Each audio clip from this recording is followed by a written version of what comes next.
स्वर्ग, जिसके बारे में हमेशा से एक रहस्य बना हुआ है। स्वर्ग कहाँ होता है, कैसा होता है, कैसा दिखता है। तेनालीरामन की ये कहानी इस रहस्य से पर्दा उठा रही है, जिसका शीर्षक है स्वर्ग की खोज। वाचन करता है अर्चना मिश्रा। प्रस्तुति जैन भारती मृगावती विद्यालय। इस कहानी का शीर्षक है स्वर्ग की खोज। महाराज कृष्णदेव राय के सबसे प्रिय थे तेनालीराम, क्योंकि वो उनकी चतुराई से बड़े प्रभावित थे। इसी वजह से दरबार के अन्य लोग तेनालीराम से जलते भी थे। एक बार की बात है, महाराज कृष्णदेव राय ये विश्वास करते थे कि संसार ब्रह्मांड की सबसे उत्तम और मनमोहक जगह है स्वर्ग। एक दिन अचानक महाराज को स्वर्ग देखने की इच्छा उत्पन्न होती है, इसलिए दरबार में उपस्थित मंत्रियों से पूछते हैं, बताइए स्वर्ग कहाँ है। सारे मंत्रीगण सोच में पड़ जाते हैं।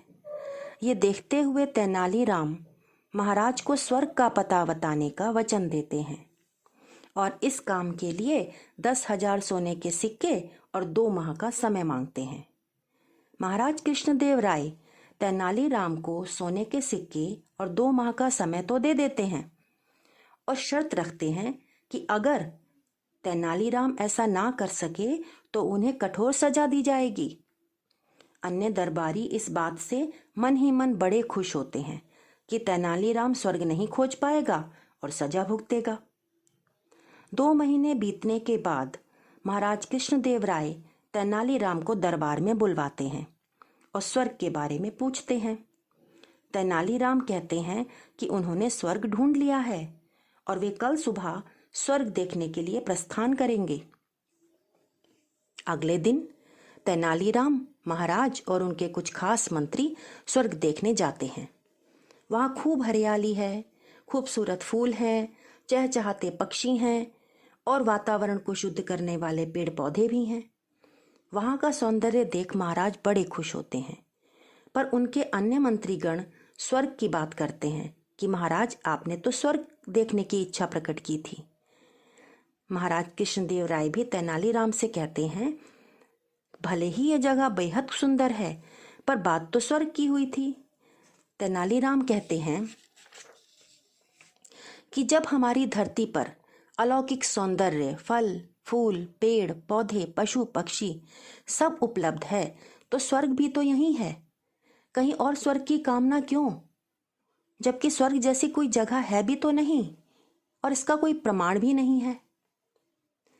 महाराज कृष्णदेव राय को चतुर तेनालीराम की ये बात समझ आ जाती है और वे उनकी बड़ी तारीफ करते हैं। बाकी मंत्री ईर्ष्या के मारे महाराज को 10,000 सोने के सिक्कों की याद दिलाते हैं। तब महाराज तेनालीराम से पूछते हैं कि उन्होंने उन सिक्कों का क्या किया।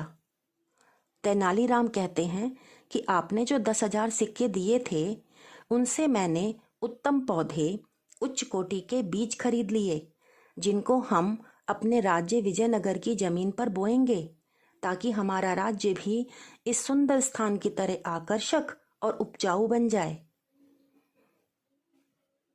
महाराज इस बात से बड़े प्रसन्न होते हैं और तेनालीराम को ढेरों इनाम देते हैं और बाकी मंत्रीगण मुंह लटका लेते हैं।